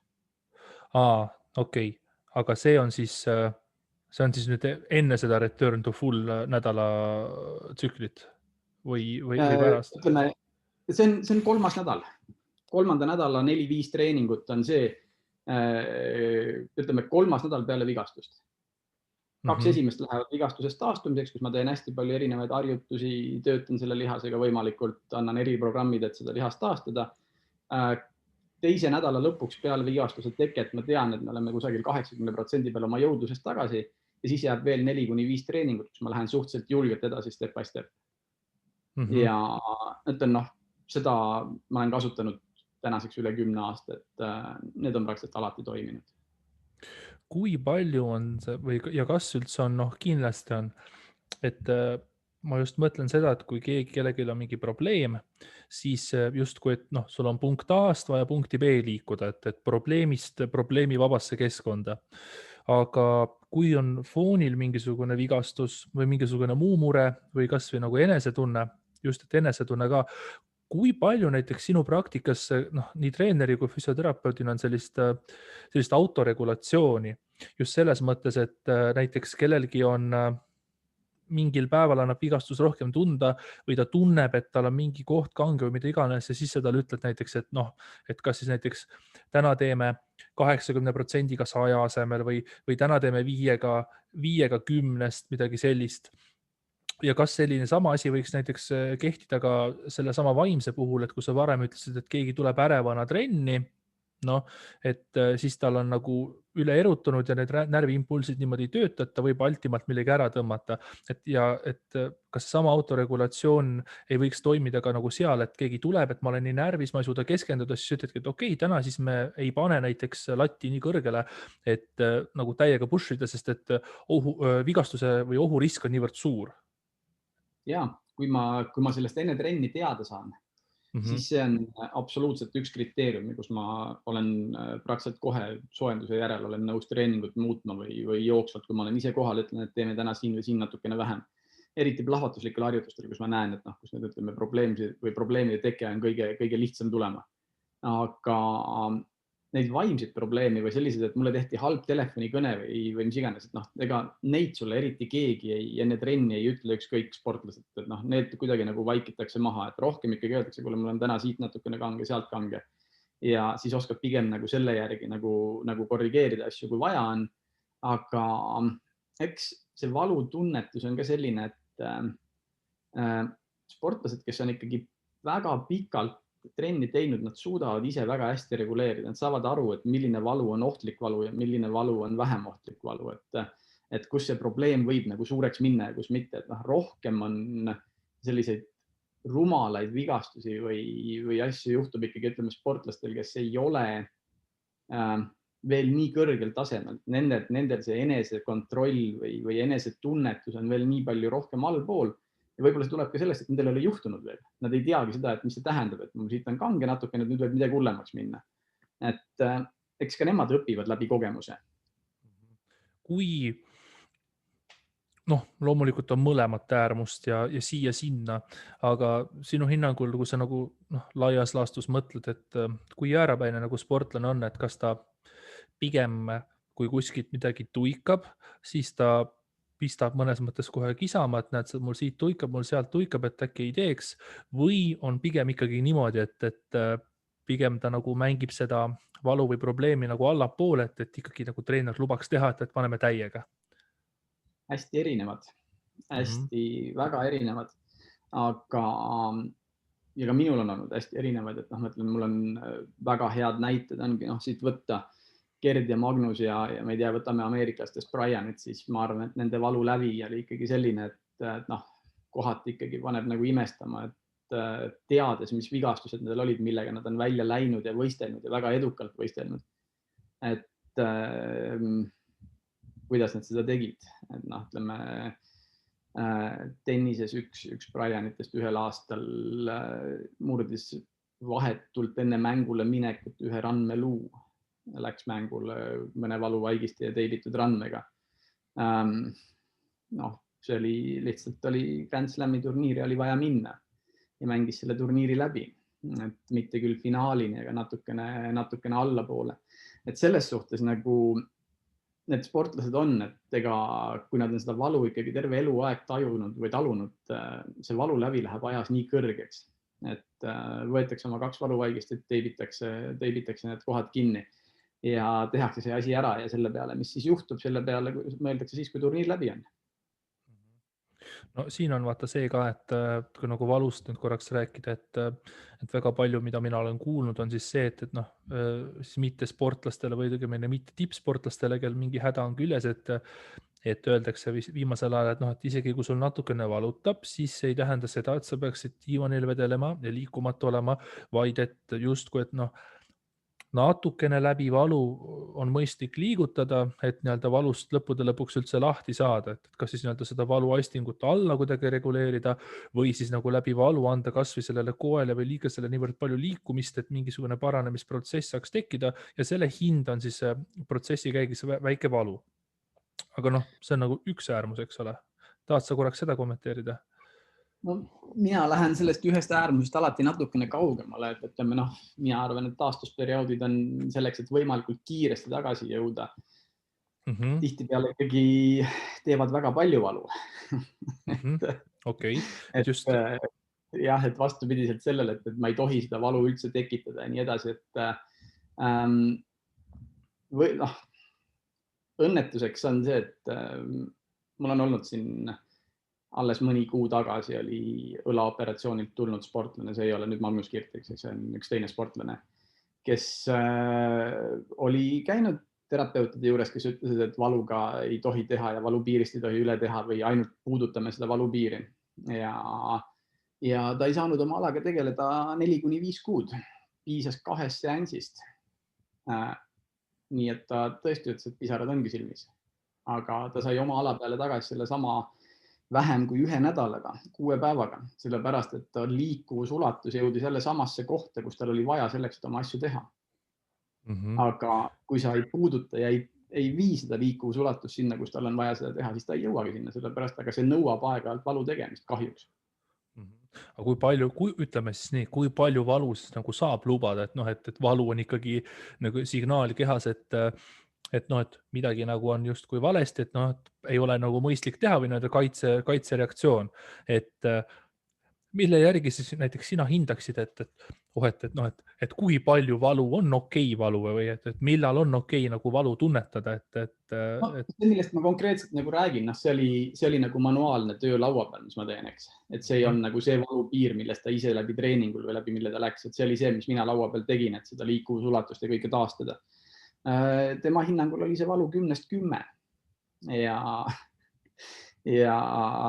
neid 10-10 on olnud teisigi, et kellel tuleb lihtsamini, võib-olla saab 10-2 või 3-ga, kellel on rohkem aega, siis ei pea nii tugevalt minema. Seal ajaline, spordis on alati väga oluline ajaline faktor, et õnnetuseks meil ei ole aega. Et kui meil ikkagi võistlus on 2 nädala pärast, siis ta on 2 nädala pärast, et me ei saa öelda, et kuule, taastume 4 nädalat veel. Mida me siis ootame? Siis me hakkame ootama mingisugust võistlust, mis on 6 kuu pärast võib-olla. Et ajaline faktor on see, mis paneb väga paljud asjad hoopis teise valgusesse ja paneb sind hoopis teistmoodi tööd tegema. Et see, ma ütleks, et see spordifüsioterapeut on natukene lahinguarst, et sinu töö on see, et sul on sõdur, kes on vaja saada oma väljakule tagasi nii ühes tükis ja nii kasutuskõlblikuna kui vähegi võimalik. Ja siis, kui sõda on läbi, siis me vaatame edasi, mis me temaga peale hakkame. Aga mille järgi sa nagu hindad, et kui tõesti sul öeldaksegi, et mul on nüüd 10-10 valu, et millal on siis nagu valu nii palju, et sa ei söanda mingisugust laua peal töötamist temaga nagu teha? Laua peal ma ju selles suhtes ju tean asendid ja kõik, mida ma võtan, et kas ma olen võimeline või kas ma saan nendes asendites talle midagi teha, midagi ära lõhkuda või mitte. Et need asendid minu poolt võetuna on alati turvalised asendid. See tähendab, et ma tean, et kui see valu on ka 10-10, siis see on mingisugune struktuur, mis lihtsalt ei liigu sellel hetkel sellesse kohta, kuhu ma tahaksin, ja ta annab ajas järgi. Aga ma ei saa seda ära lõhkuda. Kui ma võtan seda piisavalt pika ajaga, et seal eelneb palju erinevaid võtteid ja tegevusi. Et siis jah, see on, ma arvan, et kui mõni õlapatsient seda mul kuulab, siis nad teavad väga hästi, et need protsessid on olnud väga valulikud. Aga ma arvan, nad ütlevadki, et see ongi olnud 10-10, aga nendel käed ka suuresti pärast on liikunud suhteliselt nagu normaalselt.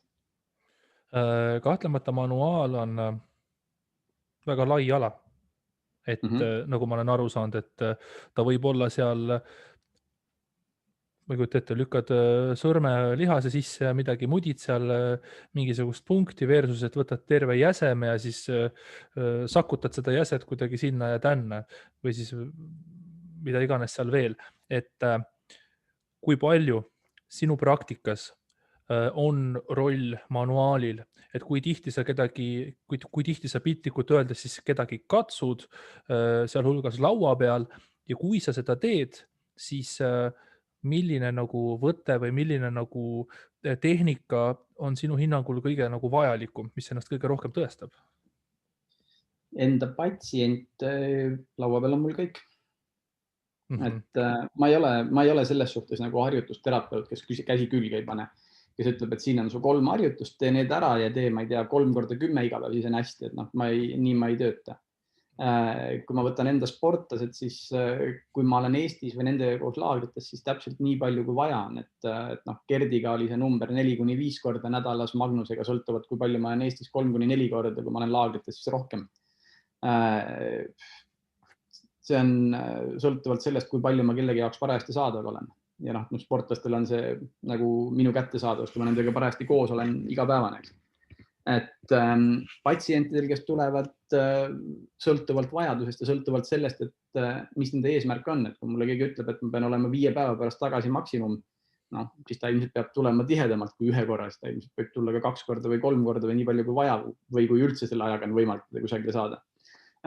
Aga milline võtetest kõige paremini toimib, seda ei saa niimoodi öelda, et see sõltub ikkagi nii tugevalt probleemist, et ütleme, sul võib olla lülisambas, võib olla mehaaniline plokk, mõnes liigeses võib olla mehaaniline plokk hüppeliiges näiteks. Töötad sidemetega, töötad kõõlustega, lihastega, pärast käib sinna juurde manipulatsioon, et see on lihtsalt kombinatsioon erinevatest tehnikatest, et mida mingi probleemi puhul parajasti vaja teha on, pluss siis harjutused lisaks alati, et alati patsient saab alati endale kodused harjutused lisaks ja sõltuvalt siis erinevast probleemist, et see nii-öelda selja puhul, mida ma olen ilmselt kõige rohkem üldse kõigist nendest asjadest, millega ma olen kokku puutunud, teinud siis selja puhul, kui on ikkagi stabilisatsioon üks suuremaid puudusi seljavalude puhul, siis tihti ma ütlen, et see programm, mille te saate, on 3 kuud. Okei, aga kui sa praegu ütlesid seda, et nagu tehnika või see võte sõltub väga palju vigastusest, siis mul on vaata väga lihtne kohe siin praegu edasi sulle tulistada, et siis nii tippsportlase puhul kui ka mitte sportlase puhul.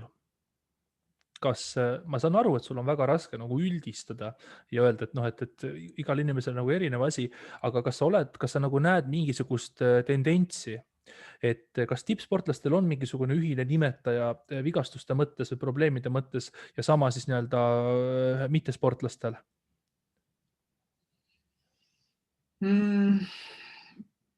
Ei, nendel on omavahel, ütleme, et tippsportlastele võib tihti leida ühise nimetaja ja mittesportlastele võib leida ühise nimetaja.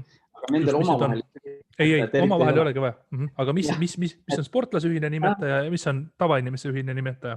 Mõtleks, et tippsportlase puhul ikkagi kõige sagedasem, mis tuleb, on see, et tekib mingisugune ülekoormusvigastus. Et kuna sõltumata alast, mida sa teed, kas see on, ma ei tea, odavise, ujumine, jalgpall, su liigutused ikkagi, mida sa teed, enamuses on ühesugused. See sama üks koht koormab ennast aja jooksul üle.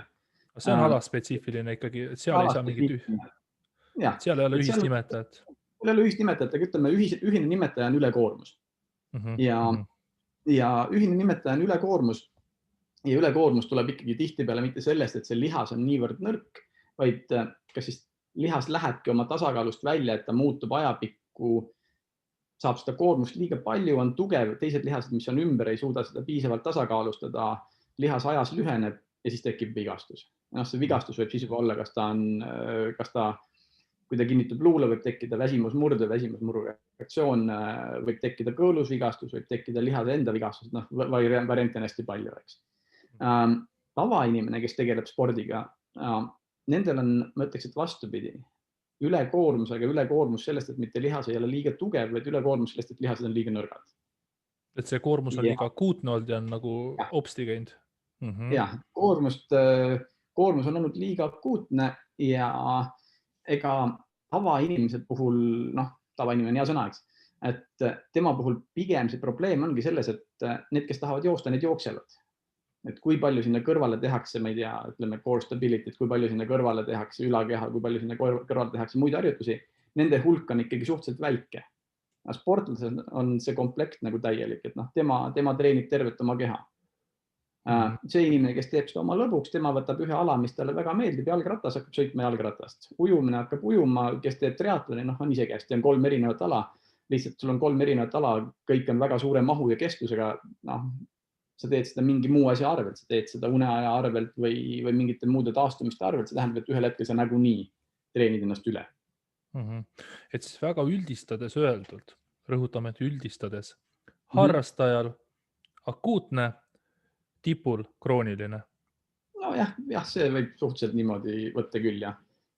Et ütleme, üldistused ei ole kunagi nagu väga head, et seal võib olla täiesti vabalt harrastajaid, kes on jooksnud 10 aastat maratone ja alles peale 10 aastat hakkab jooksma, et see lõpuks on ikkagi krooniline, eks, et.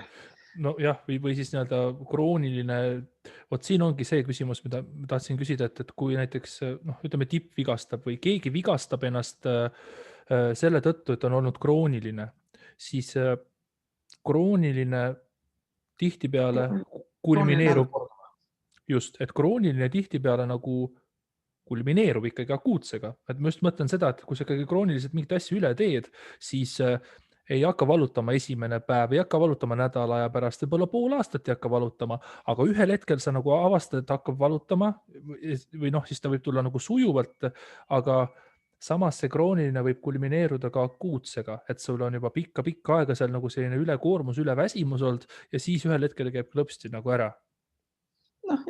Krooniline vigastus tähendab seda, et ta on sul mitmendat korda, eks, et esimene kord sa võib-olla tunned natuke, jätad 5 päeva treeningut vahele, tunned, et kõik on jälle hästi, hakkad uuesti tegema, tuleb 2 nädala pärast tagasi, jätad jälle 5 päeva vahele, aga tegelikult see tähendab sul juba seda, et ta on sul juba 2 korda olnud. Ja 3. kord tuleb sulle niivõrd tugevalt, et nüüd sa enam ei saa uuesti alustada 2 nädala pealt, vaid võtab sul kuu aega või 1,5. Ma just mõtlesin tegelikult seda, et koormus on krooniline. Toome näiteks, et sa teed esimene treenid üle võimete, teine treenid üle võimete, võib-olla paned siis mingi kohe ebasoodsasse asendisse olukorda ja siis kohe ei hakka valutama, et inimese keha on suhteliselt lollikindel ja vastupidav, et rumalale asjale nagu inimese keha peab päris kaua vastu, enne kui ta sellest märku annab, et selleks, et akuutne olla, siis ettevalmistus peab olema väga kehv, mis justkui harrastajal peaks olema, et tal on see ambitsioon nii suur, aga tipul näiteks ongi siis see, et või siis ka harrastajal, et võtame lihtsalt kroonilise koormuse, et selgita näiteks sellist asja, et millal kuidas see üleminek on, et selleks, et me valu tunneksime, me peame mõnda aega just kroonilise, kui vigastus tekib kroonilise ülekoormuse tagajärjel, siis me peame seda asja mõnda aega valesti tegema, aga millal on siis see punkt, kui me saame öelda, et ahaa, et tegelikult mul on vigastus tänu kroonilisele ülekoormusele, et ta ei hakka ju kohe tundma, ta hakkab mingi aja pärast tundma, et millal nagu see tekib, et kas ta tekib vaikselt ja ta vaikselt kasvab ja me saame seda eirata või siis ikkagi on mõnda aega krooniline ülekoormus olnud ja siis käib latakas ära? Ma arvan, et seal on mõlemaid variante, et eks kui ma olen loenguid andnud aeg-ajalt, siis ma olen alati öelnud, et kui sa ostad endale auto, siis sul on armatuuri peal on tuled, tuluka läheb põlema. Et sinu jaoks on see tuluke tegelikult täpselt sama asi, ükskõik millist valu sa kusagil tunned. Et see on su esimene tuluke, mis põlema läks.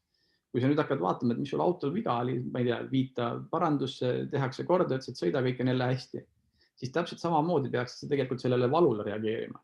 Sul tekib kusagile valu, sa pead selle valuga tegelema, vaatama, et miks mul valutab, mis koht see on, millest see võib olla tekkinud ja üritama põhjuse leida ja seda põhjust eemaldada.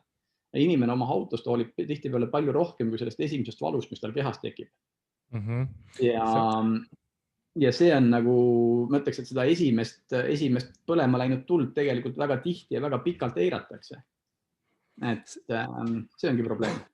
Sellega tuli mul kohe meelde üks selline meem, mis netis oli, et oli nagu oli joonistatud inimene oli kukkunud mingi selja või tagumiku peale ja siis oli seal kõrval nagu selline, heli oli kirjutatud, et nagu crack. Ja siis inimene nagu oma peas mõtles, et palun, et las see olla minu mingi puusa või reieluu, mitte minu iPhone, mis mul tagataskus oli. Et see on see auto näide. Et slow moraal on see, et kui ikkagi service'i tuli hakkab nagu põlema, et siis nagu et ära nagu tee edasi. Oota, aga tegelikult sa praegu puudutasid seda sama koolituste nagu asja ka, et ma saan aru, et siis tegelikult sul on nagu see, see ei ole üldse vaieldav, et sul on see kogemuste pagas nii suur ja tugev, et kui sa nagu koolitusi teed, et mis on nagu see peamine sõnum, mida sa nagu edasi annad või kas sul on mingid kindlad temaatikad, mida sa paremini käsitled, millest sa ennast nagu mugavamalt tunned, mida sa siis nagu edasi õpetad? Palju koolitusi, mis me oleme tegelikult teinud, me oleme teinud füsioteraapia kliinikuga koos, eks. Ja ja sealt on tihtipeale ongi saadetud Eestis füsioterapeutidele lihtsalt suur hulk emaile laiali ja küsitud, et kui mingisugust koolitust korraldada, et mille vastu kõige suurem huvi on, et kas need on mingid konkreetsed kehapiirkonnad, ma ei tea, alaselg, külaselg, kael, põlv, puus, õlg, mis iganes, ja siis mille vastu rohkem huvi tuntakse, et kas tuntakse huvi nii-öelda, ma ei tea, ravivõtete vastu, kas tuntakse huvi anatoomia biomehaanika vastu, kas tuntakse huvi rohkem harjutusvara vastu. Et noh, Eestis on olnud nagu läbi aja on alati minu jaoks nagu kõige mõistetamatuma on alati see, et kõik ütlevad, me tahame harjutusi. See oli see, millest ma esimese 5 minutiga tegelikult ära rääkisin, et noh, alustame anatoomiast, biomehaanikast ja füsioloogiast ja see annab teile tegelikult absoluutselt kõik vajalikud arusaamised sellest, et millist harjutust sul vaja teha on. Harjutuse võib igaüks ise välja mõelda. Kui sa ikkagi tead, et sul, ma ei tea, on probleem serratusega, mis iganes serratus anterioriga, siis sa tead, millist harjutust on vaja teha, et see lihas töötaks või millist harjutust on vaja teha, et teda venitada või millega ta kooskõlas on ja nii edasi. Et me ei pea õpetama, et see harjutus on serratusele. Piisab sellest, kui me teame anatoomiliselt, millist liigutussuunda ta teeb ja me saame selle harjutuse, kas me kasutame seal, ma ei tea, kätekõverdusi mingisugustes asendites või kummiga tõmbeid või mida iganes, et selle suudab iga hea füsioterapeut, kes anatoomiat hästi tunneb, ise välja mõelda. Aga Eestis meeldivad harjutused kõigile. Okei, et ise just kui viitsite mõelda ja siis tuletada või? Jah, pigem nagu... Või autoriteet peab nagu harjutuse ette looma, et siis teised järgi teeksid? Ei, ma ei ütleks, et see päris nii on, aga sama, kus ma nüüd olen käinud juba 6 aastat, olen õppinud Kanadas ühes osteopaatia koolis ja võtnud siis kursusi, mitte nagu otseselt koolis käinud. Siis sealne õpetaja väga konkreetselt ütleb, et kõigil on lineaarne mõtlemine. Ja see ongi see sama probleem, et see mõeldaksegi nii ühesuunaliselt, et ei anta endale võimalust näha, et alati peab olema üks põhjus. Kõiki tahetakse üle lihtsustada. Ei, neid põhjuseid võib olla hästi palju ja vahel tahetakse kuidagi asjad teha ülikeeruliseks. Mõeldakse, et sul peab olema 10 põhjust. Aga see põhjus on niivõrd silmatorkavalt ühes kohas, et ütleme, et ma ei tea, kui ikkagi võtame kas või Gerd Kanteri näite, et mingisugusel ajahetkel, et kui ta läheb ja teeb lamades surumist ja tõmbab rinnalihase ära, siis see vigastus juhtus selle pärast, et selle kangi peal oli 220 kilo. Ja lihtsalt oligi selline päev. Täna juhtus. Me läksime proovime maksimumi, juhtus vigastus, mis ikka juhtuda. Et kui sa spordis proovid maksimumi, vahel lähebki asi katki. Et me ei pea sinna juurde hakkama mõtlema, et ma ei tea, et äkki oli kang kõver või äkki oli mingisugune 1 või 2 või 3 või 4 põhjus ka. Ei, nüüd meil läks rinnalihas läks katki, me peame hakkama tegelema tagajärjega, me peame seda ravima hakkama. Et selles suhtes see ongi väga lineaarne koht, et sellele vaja mõtet isegi lasta rändama, et proovime nüüd selle asja väga keeruliseks mõelda, et miks see juhtus. Juhtus sellepärast, et raskus oli suur. Ja. Et selles suhtes sa ütlesid, et kõik teevad harjutusi, et iga nagu selline anatoomiateadlik füsio mõtleb siis justkui selle harjutuse välja või selle raviharjutuse välja. Ja see ongi nii, aga ma tahan kohe puudutada ka nagu ravivõtteid, mis ei ole siis, ütleme siis kas manuaalravivõtteid või niimoodi, aga väike vahepõige küsimus. Mis värk selle kummimatiga seal Gerdi särgi all on ja see hiiglama raske kang sealt üles põrkab, et mis see, kas oskate kommenteerida, et mis see nagu metoodika seal nagu taga on, et see põrge nagu tuleb, et nagu plahvatus või kiirus või et kas see põrge ise nagu siis kuidagi ei summuta ära seda tööd või nagu mind on alati see nagu huvitanud. Ütleme, ega see huvitas paljusid. Okei, siis ma pole ainus. See huvitas paljusid, sa ei ole ainus. Aga eks tegelikult ju lamades surumist, ütleme, kui sa lähed jõutõstjate juurde konkreetselt, siis nemad tahavad puhast surumist, et alla, stopp, üles, kõik asendid on fikseeritud, nii edasi. Ei ole sul ei sidemeid, mitte midagi. Ütleme siis kergejõustikus me ikkagi otsime sellist plahvatuslikku liigutust maksimaalselt. Ja Gerdil ta oligi oma iseloomult, oli ta plahvatuslik ja talle meeldis natukene rinna pealt kangi põrgatada. Et kui sa ikkagi õpid selle põrgatamise natukene ära, siis sa saad sealt 5 või 10 või võib-olla natuke rohkem kilo juurde.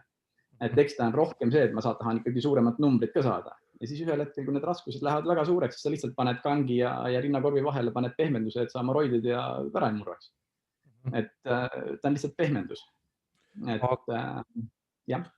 Aga ma korraks mõtlen edasi, et kui selle kangiga näiteks teha rinna peal paus ja sealt üritada samamoodi plahvatuslikult üles viia, kas see on nagu väga teistmoodi sellisel juhul? Need on täiesti erinevad, jah. Et seal juba see lihastöö ja rakendus ja kõik see, et kui sa teed ikkagi all stopi, siis tegelikult see lihaskiudude ja selle kontraktsiooni hulk on täiesti erinev. Samas mõtlen, ma just täna, kui ma lendasin, ma lugesin või lõpetasin läbi või ära ühe Polikviini raamatu, siis ja see oli ka varem juba ennem teada, aga lihtsalt mul tuli jälle uuesti meelde, et nii-öelda seda tempot või siis põrgatamist rinna pealt lamades surumiseks, seda peetakse üheks kõige suuremaks rinnalihase vigastuste põhjuseks. Et just sealt kõõluse lähedalt, et selles suhtes ega igal asjal on oma positiivne ja oma negatiivne pool, et täpselt samamoodi on see, et kui sa lased selle alla rinna peale stoppi ja hakkad sealt nüüd suruma, siis tegelikult oled sa niivõrd null asendis, kus sa pead selleks, et seda kangi uuesti puhtalt üles suruda, väga meeletu pingutuse tegema, mis jälle omakorda võib viia mingisuguse lihase muu osa vigastuseni, võib-olla mitte niivõrd kõõlus, aga just lihase sissepoole natukene. Aga kui me rääkisimegi sellest, et erinevatest harjutustest ja kõigest, et siis harjutused minu jaoks on see, et üks asi on see, et sa tead harjutust, aga hästi oluline ongi see, et millises nagu nii-öelda siis selles liikumisulatuses või range'is sa seda harjutust teed, et kas sa teed ütleme siis, ma ei tea, kehale lähemas kolmandikus või keskmises või kaugemas kolmandikus, et distaalses osas, mis pidi sa täpselt selle jäseme pöörad, et kuidas seda lihast rohkem nagu kaasa haarata, milline on selle harjutuse tegemise tempo, et kas ta läheb natuke rohkem eksentrilisemaks, kas me teemegi selle all stopi, et me teeme nii-öelda isomeetrilise osa sinna juurde või teeme päris isomeetrilist harjutust. Et need kõik on ravis ääretult oluliselt teada, et sõltuvalt ravifaasist, kus sa parajasti oled, et millega sa alustad, kuhu sa jõuda tahad, mis alaga on tegu, et kui meil on ikkagi tegu, ma ei tea, hüppajatega, siis me ei saa lihtsalt teha, ma ei tea, jalapressi teeme, ootame kuni, ma ei tea, esikülje lihas on jälle tugev ja nüüd lähme homme hüppame kolmikut täie hooga. See ei toimi nii, sellepärast, et see plöomeetriline pool on tal vahepeal puudu olnud. Ja ilmselgelt see lihas ei ole selleks valmis, kuigi isegi kui me mõõdame näiteks, ma ei tea, isomeetrilise kontraktsiooni jõudu kusagil masina peal, siis see võib olla sama, mis oli enne vigastust. Aga kuna ta seda tööd ei ole vahepeal üldse teinud, siis see vigastus kordub suhteliselt suure tõenäosusega esimesel-teisel treeningul jälle. Me peame step by step minema, ütleme, seal on ikkagi erinevate alade puhul või erinevate alade puhul me peame seda approach'i või lähenemist sinna alale tagasi viimise puhul nagu hästi jälgima, et mis harjutusi ja mida meil vaja seal on. Et seda põrget, see sama põrge siis on et sa näed ikkagi seal siis mingisugust sellist teatud ülekannet või selle põrke enda spetsiifikat, mitte ainult seda, et seal kõige lihase väljapeninumas asendis nii-öelda pausi mitte teha ja seda kõõluse koormust anda. Ütleme, et nüüd ma ütleks, et seal tuleb ka mängu nagu teine komponent. Seal on minu jaoks mitte vähem tähtis ei ole see, et millesse sportlane usub. Kuna keered usub, et see on kiire liigutus, see aitab mul teha asju kiiremini, mul on vaja kiirust. Siis ma ei saa sportlaselt ära võtta tema usku. Et tema usub sellesse teeme. Isegi kui ma tean, et see natukene võib-olla lisab mingisugust vigastuse riski, aga see vigastuse risk võib-olla on väiksem kui see tema eneseusk, mille ma ära võtan. See on justkui siis nagu see, see on tavaelus ka, et nagu selline meeldivuse printsiip, et sulle peab see asi meeldima, et ongi, kas on see usk või meeldivus sellesse, et kui sa sellesse usud või sulle see asi meeldib, siis sa teed seda ka agaramalt ja see tuleb sulle paremini välja, isegi kui see kasutegur ei ole seal kõige parem võib-olla, aga see töö, mis sa oled nagu nõus tegema. See emotsioon võib selle kasuteguri tõsta kõrgemale lõpuks kui see, kui sa oleks seda harjutust võib-olla teinud 100% õigesti. Okay. Neid kohti on tegelikult hästi palju spordis. See on jälle see nagu enda loovus siis jälle, et millist harjutust sa talle nagu ette annad. Nii, okei, nüüd me saime selle kummimatiga põrgatamise nii-öelda laualt ära, et aga mis veel on vaja puudutada, siis ongi see, et mida ma ennem ütlesin, et kui sa ütlesid, et harjutust suudab igaüks ise välja mõelda, kui tal piisav teadmiste baas on, siis kuidas on nagu erinevate ravivõtetega, et räägi natuke nendest asjadest, et mis asi see akupunktuur täpselt on, trigerpunkt ja kas nõelravi on sama, mis nagu akupunktuur või triger või kuidas nendega on, et kust nagu need pärit tulevad ja nagu milline nagu nende harrastamine on, kas sa ise teed seda ja see on just minu silmis midagi, mida igaüks võib-olla nagu välja ei mõtle. Et kuidas nagu sellega? No ütleme, et jätame need akupunktuurid ja need kõrvale, et need on asjad, mida ma ei tee. Et ma teen dry needlingut. Dry needling on siis nii-öelda nende triggerpunktide otsimine. Et kunagi, ma arvan, et tänaseks päevaks äkki umbes 10 aastat tagasi, et Lauri Rannamaga me Inglismaal seda õppimas käisime koos. Ja peale seda oleme Eestis ka mõned koolitused teinud, vist 2 või 3 korda, mis isegi täpselt ei tea enam. Ja kui nüüd võtta, ütleme väga, mina ütleks, et triggerpunkt ravi või ütleme siis dry needling on väga kiire leevendus mingisugustele probleemidele. Kui on ikkagi tekkinud lihasesse kas triggerpunkt või spasm või kuidas me seda iganes nimetame, siis dry needling selleks, et seda vabastada on, ma arvan, et võib-olla kõige kiirem moodus üldse. Et ta annab sulle kohe see efekti spordis tihti peale see, et kuna mul ongi, ma ei tea, mul on aega 30 minutit, et inimene saada tagasi väljakule või 30 minutit soojenduse ajal juhtub midagi, siis jah, seda on kasutatud ja nad lähevad ja teevad oma asjad ära. Aga seal on jälle teine pool on selle dry needlingu puhul see, et on üks osa inimesi, kes kardab nõelu. Ja ma olen saanud neid inimesi, kes nõelu kardavad, sa alati küsid, et kas sa soovid või ei soovi, isegi kui ma tean, et see ühe nõela panek võib väga suuresti tema seda probleemi leevendada, siis peale sealt Inglismaalt õppimast tulles algul, siis ikkagi ju tahtsid ju näida targana ja surusid kõigile peale, et vahet ei ole, et ma tean, et sulle ei meeldi nõelad, aga ma tean, et see aitab sind ja siis sa paned temale vastu tahtmist ja saad igal juhul halvema efekti. Sellepärast, et tema see vastumeelsus ja hirm selle nõela ees lõpuks loob niivõrd palju negatiivsust, et tegelikult see, et ma selle ühe punkti seal vabastan, tekitab igale poole mujale pingeid ja probleeme juurde. See on hästi individuaalne. Et selles suhtes ma ütlen, selle dry needlingu puhul on see psühholoogiline efekt hästi tugev. Ja siis on osa inimesi, kes ütlevad, et ma tahan nõelu. Ja nemad kaifivad ja nendele vahel ei peagi midagi muud tegema, et need nõelad meeldivad väga. Okei. Paari sõnaga, mis on see täpne mehhanism seal, kui see nõel siseneb kehasse, et ma saan aru, et ta vist väga sügavale ei sisene, et kui sügavale ta siseneb ja mida see nõel täpselt seal nagu siis teeb ja kas see metoodika on pälvinud ka mingisugust kriitikat või sellele metoodikat, kas sellel on nagu vastaseid ka? Vastased on igale metoodikale alati. Manuaalteraapiale on vastaseid, manipulatsioonidele on vastaseid, kõigile on vastaseid, massaažile on vastaseid, venitusele.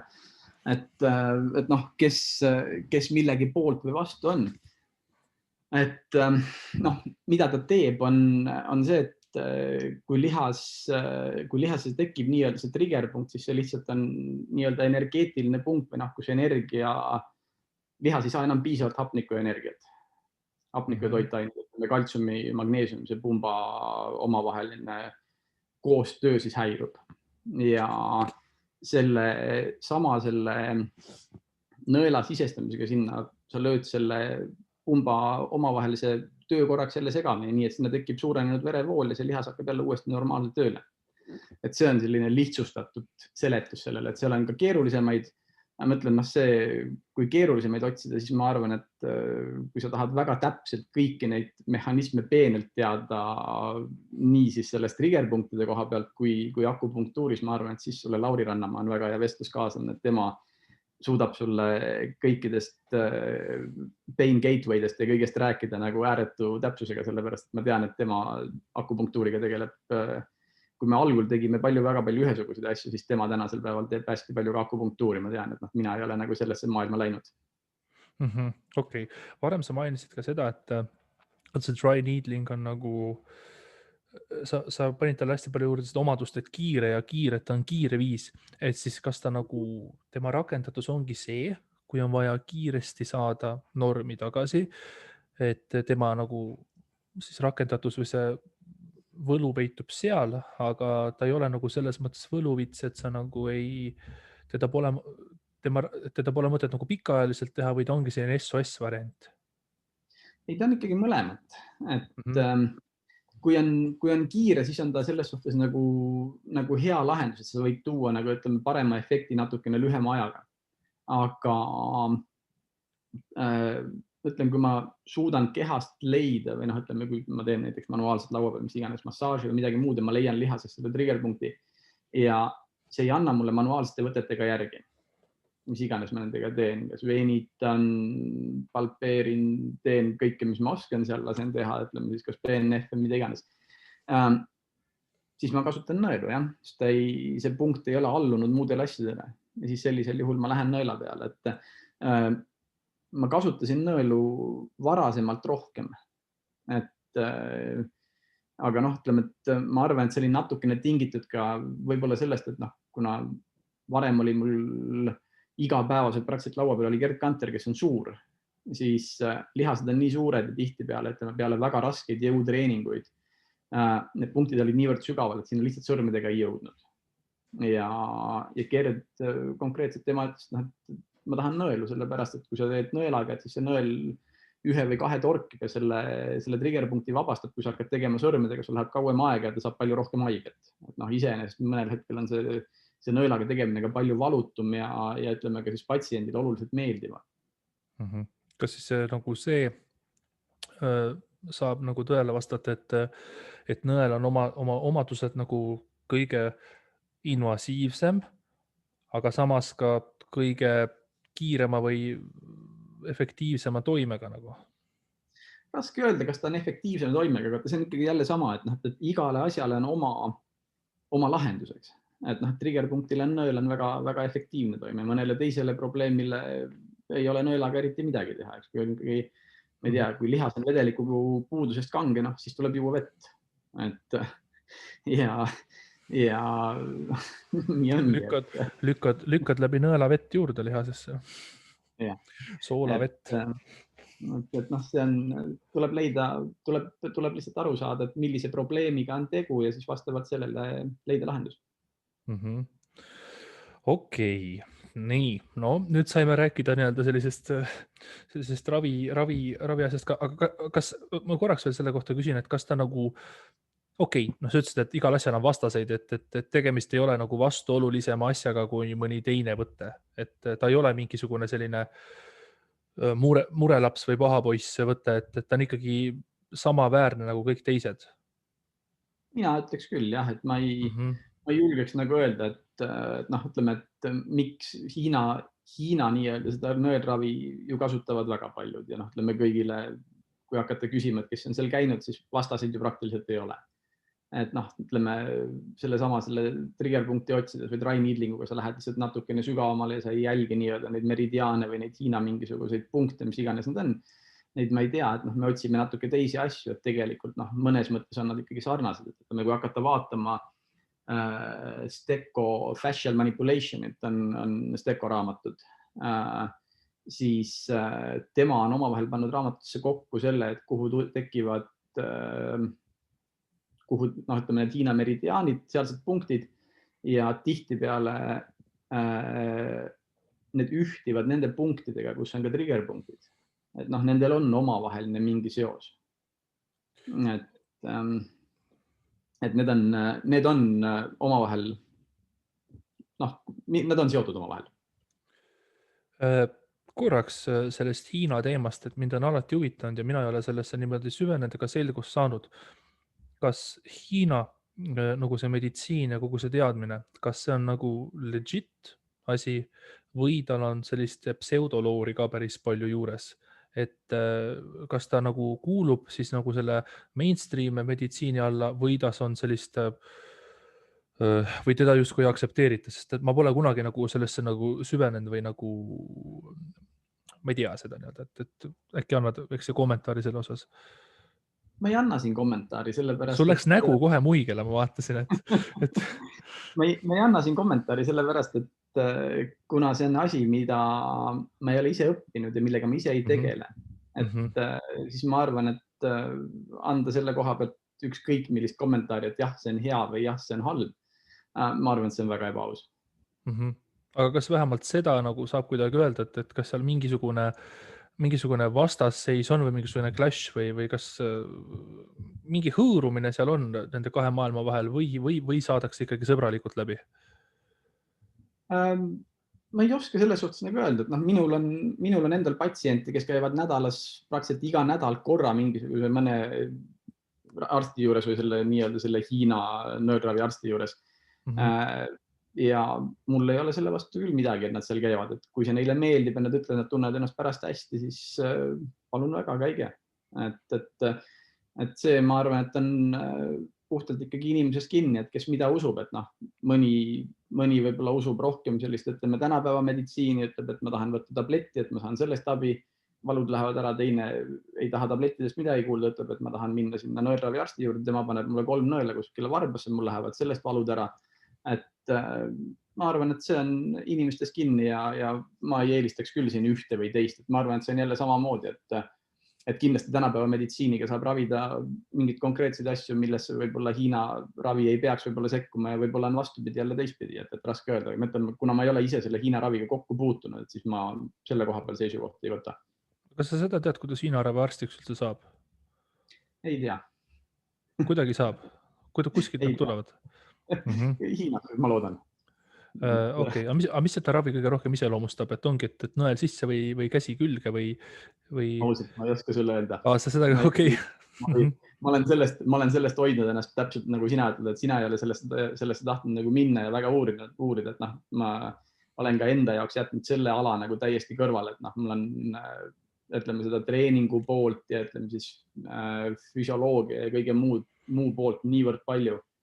Et sinna kõrvale veel tuua mingi asi, ma arvan, et lõpuks oleks lihtsalt kõik poolikud, et ma ei taha sinna lisada midagi hetkel. Pärast Wikipeediast loen nii palju, kui huvitab ja kui vaja. Nii, väga hästi, meil on päris palju juttu olnud, aga kui me alustasime sinust, siis ma nagu läheksin sinu juurde praegu tagasi siin lõpupoolest ka, et mis sa arvad, mis on nagu mõnes mõttes ja kas see on nii, et kas sul on mingisugune X-faktor või kas sinus on nagu midagi sellist nagu erilist või nagu kuidas nagu on nii, et sa oled nagu, mis on sind viinud niivõrd paljude nagu mainekate sportlaste juurde ja sind seal nagu hoidnud? Kas on see mingis mõttes on oma roll juhusel, asjade kokkusattumusel või siis oled sa nagu inimesena kuidagi sobilik sportlastele või sind kutsutakse mingil põhjusel? Miks on sinu karjäär olnud selline, nagu ta on olnud? Juhuse roll, ma arvan, et hästi suur oligi see, et Tammertil massöör haigeks jäi ja ta mind kaasa võttis, et ma sealt hakkasin Aleksander Tammertiga tööle kunagi. Ja ma arvan, et see on nagu väga suur juhus jälle, et ütleme, et kuna ma olin Sassiga 3 aastat töötanud, siis Gerd, kes oli maadelnud oma seljaprobleemidega vist 2 või 2,5 aastat, tuli esimesel korral minu juurde ja kui ta oli 1 või 2 korda käinud, siis ta küsiski mu käest, et kui kaua ma Sassiga veel töötan ja kuna mul Sassiga nagu nii-öelda kontrakt või leping lõppes siis hooaja lõpus, siis sealt edasi Gerd küsis, et kas ma olen nõus temaga töötama, et talle sobis ja meeldis see, mis ta nendel esimesel 2-3 korral nagu sai, kui ta minu juures käis. Ja kuna Gerd ikkagi oli, ma arvan, et piisavalt tuntud Eestis sellel hetkel ja eks ta on ju tänagi, et ei saa kuidagi öelda, et ta täna ei ole.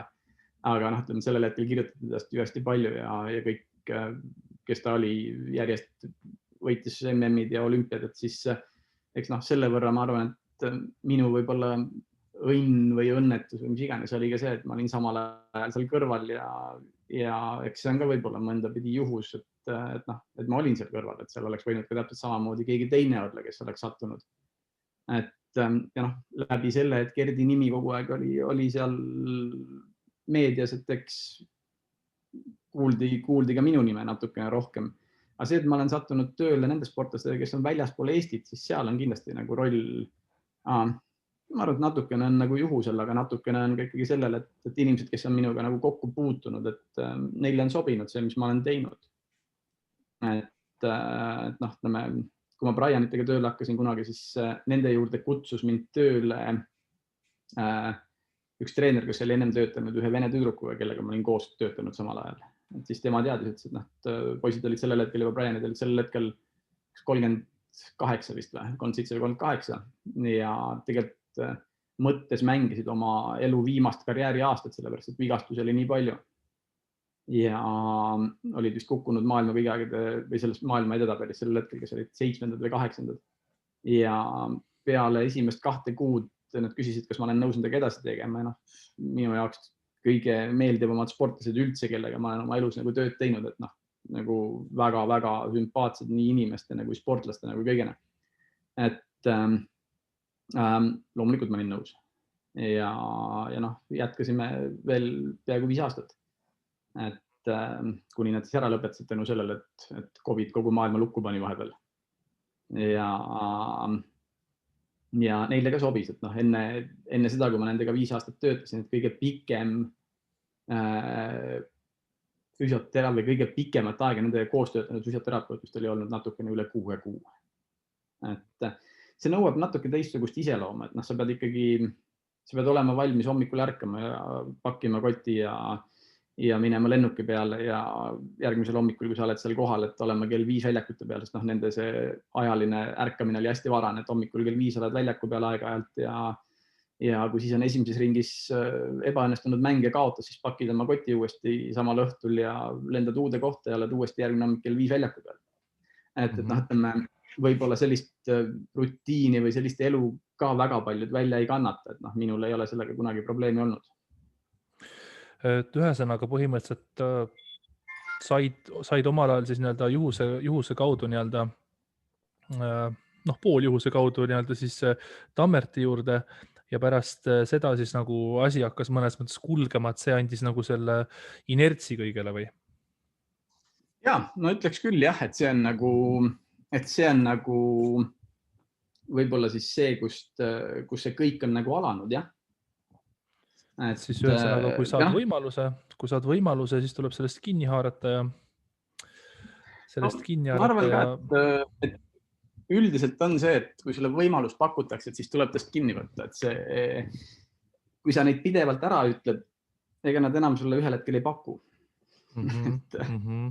Et selles suhtes nagu jah, et mina arvan siiamaani täna, et kui on Eestis füsioterapeutile ja tehakse ükskõik hea pakkumine või halb pakkumine või mis iganes, siis ütleme, te näete, et seal on perspektiivi, et võtke vastu. Et mina sellel hetkel, kui ma Tammertiga tööle hakkasin, töötasin tasuta. Töötasin tasuta sellepärast, et ma nägin, et seal on võimalus. Töötasin päris pikalt tasuta. Kui vaadata nagu seda nimekirja, kas või Wikipeedias on lahti lüüa, siis on nagu siin sellised nimed ka nagu näeme siin Justin Gatlin ja Ashton Eaton, et kuidas sa nagu, ma ei tea, kas sa juba mainisid neid korraks ka oma jutu sees, aga kuidas sa nagu nende meestega nagu kokku said või kas see oli, et et sa määrati sind kuidagi sinna või sul õnnestus juures seal olla osa meeskonnast või kuidas sul sellega oli? Ashton Eatoniga oleks võinud olla tegelikult osa meeskonnast väga pikka aega, sellepärast, et tema tegi mulle ka pakkumise 2014, et 2 aastat ennem olümpiat tööta siis tema ja Briannaga, et tema naisega, puhtalt ainult nendega, aga kuna ma olin selleks hetkeks juba Gerdiga niivõrd pikalt koostööd teinud, siis Gerd ütles, et see on tema viimased 2 aastat tema karjääris ja samamoodi tema viimane olümpia, siis ma tundsin ennast mitte hästi, kui ma oleks Gerdile ei öelnud, et kuule, et vaata nüüd ise, kuidas sa need 2 aastat hakkama saad. Ja selles kohas ütlesingi nagu Eatonile, et kahjuks ma ei saa seda teha, et ma jätkan Gerdiga need 2 aastat veel, et see on nii pikaajaline projekt olnud ja ma teen selle teekonna lõpuni, mis on olnud. Justin Gatliniga jah, on olnud võistlustel kokkupuuted ja see aeg, kui ta kunagi oli dopinguga vahele jäänud ja siis oli ju Eesti see koht, kus ta oma esimesed jooksud tegi, et Mati Lillijällik andis talle siin võimaluse, et ükski maailma võistluse korraldaja ei tahtnud teda oma võistlusele saada. Siis Mati kutsus ta Eestisse ja ta tegi siin oma esimese võistluse peale 4-aastast võistluskeeldu ja tegi vist äkki see 2 või 3 tükki. Ta treenis ka väga pikalt sellel suvel Eestis, oli koos oma treeneriga siin vist ligemale, ma arvan, 5 või 6 nädalat ja see oli see aeg, kus ma temaga töötasin pikalt. Okei, nojah, ma vist olen sellega vist olin kursis, et ta siin Eestis on nagu ringi toimetanud. Aga kus sa praegu omadega oled, mis sa praegu teed ja kuhu nagu edasi siis? Kuhu sa nagu edasi tahad jõuda või sa nagu vaatadki seda, et kui mingi milline uus võimalus mulle antakse, et sellest ma kinni nagu napsan või on sul mingisugune siht, mingisugune perspektiiv, et mis on praegu ja mis on tulemas? Hetkel on see, et olümpia-aasta on ja mul on neid sportlasi hetkel, kellega ma töötan ja kes valmistuvad olümpiaks nagu päris piisavalt palju, et ütleme, et ennem olümpiat ma ühtegi uut plaani ega inimest endale nagu väga lisaks ei taha, et mul on odaviskaja Rootsis, mul on odaviskaja Eestis, mul on Kaia Kanep ja nii edasi, et selles suhtes ja veel sportlasi, kes valmistuvad olümpiaks, et ma ei taha sinna nagu hetkel ennem olümpiat ühtegi otsustega ühtegi inimest nagu lisaks. Ja see, mis tuleb peale olümpiat, siis me hakkame edasi vaatama, et kes neist jätkab, kuidas nad jätkavad, kas tuleb kusagilt mõni pakkumine, mis tundub sellel hetkel ahvatlevam. Aga need tsüklid ikkagi on, ütleme selles suhtes, et sa ei jäta oma sportlasi, kellega sa oled koostööd teinud aasta enne olümpiat. Et selles suhtes see aasta ongi natuke halvasti, et eelmine aasta, kuna kõik teadsid, et olümpia on 2020, siis olümpia lükkus aasta võrra edasi. Et selle võrra ka need pakkumised, mis mulle tehti, lükkama kõik aasta võrra edasi. Et õnnetuseks ei saanud kõike, mida oli nagu pakutud, ei saanud vastu võtta. Et seda häda nagu ei ole siis, et sa ütled, et ma ei hakka sportlasele ei ütlema ja ma ei hakka neid maha jätma praegu, et seda häda nagu ei ole, et sportlast ei ole. Et pigem on see, et need sportlased, kes sul on, et sul parasjagu on ja kui nendega peaks läbi saama, siis et sul on nagu selles mõttes sisemine rahu olemas, et küll midagi uut peale ikka viskab. Ei, ma ei ole selle peale nagu mõelnud, et mõtlen, kui ma eelmise suve istusin rahulikult Eestis, et mulle meeldib füsioteraapia. Mulle meeldib see töö väga, et kui mul ei tule ühtegi sportlast, et ma olen nõus väga hea meelega ka töötama tavainimestega ja patsientidega ja ei pea lendama hommikust õhtuni mööda maailma ringi. Ütleme, et 2 viimast aastat Brianitega, mis ma olin, et ma olin ikkagi Eestist ära aastas umbes 280-290 päeva. Ja need hetked, kui ma Eestisse jõudsin, need olid sellised 3-4 päeva korraga, võib-olla 5 päeva, et võib-olla vahel oli kõige pikem mingisugune 2-nädalane korra suvel tekkis. Aga see on suhteliselt kurnav, kui sa seda teed 10 aastat järjest. Et ühel hetkel ikkagi tahaks paikene olla edasi. Sa oled nagu nagu need Iraagi veteranid või Afganistani veteranid, et nad on pikalt vaata ära ja siis, kui nad tulevad kodumaale tagasi, siis nad ei oska kuidagi olla ja siis nad hakkavad janulema tagasi sinna, kus nad olid oma meeskonnaga põhimõtteliselt. Et sellist analoogiat võib sul tuua? Selle analoogia mitte võib, aga peabki tooma. Okei, see ongi see võõrdumine põhimõtteliselt. Et see juhtub kõigiga. See juhtub täiesti tõenäoliselt ka inimesega, kes käib kuskil Soomes tööl ja on Eestist ära, et kui eemal ikka elad, et siis see fenomen nagu ennast märku annab põhimõtteliselt. Mida sa teed või kus sa oled. Nii, väga vägev selles mõttes, et siin on juttu üksjagu saanud. Mul on väga hea meel, et ma sinuga vestelda sain.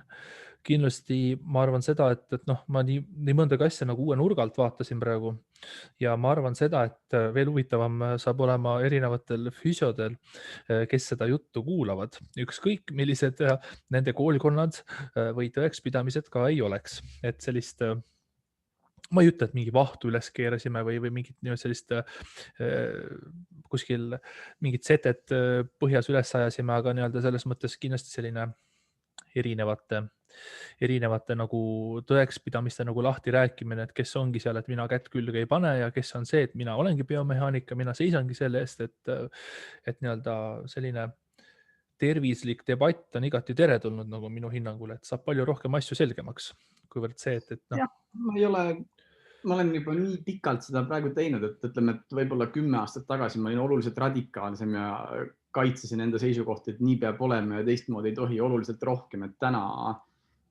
mis iganes inimesed arvavad, et nende töös edu toob ja kui on väga head lõpptulemused, siis kes millesse usub, et ma arvan, et lihtsalt see outcome on oluline.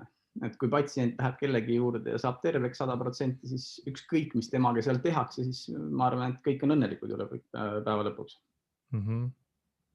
Nojah, sellest ongi, mida rohkem kogemust on ja mida vanemaks saad, et seda rohkem maha rahuned ja on nagu chill, et seal ikka, et ei ole midagi nii hullu.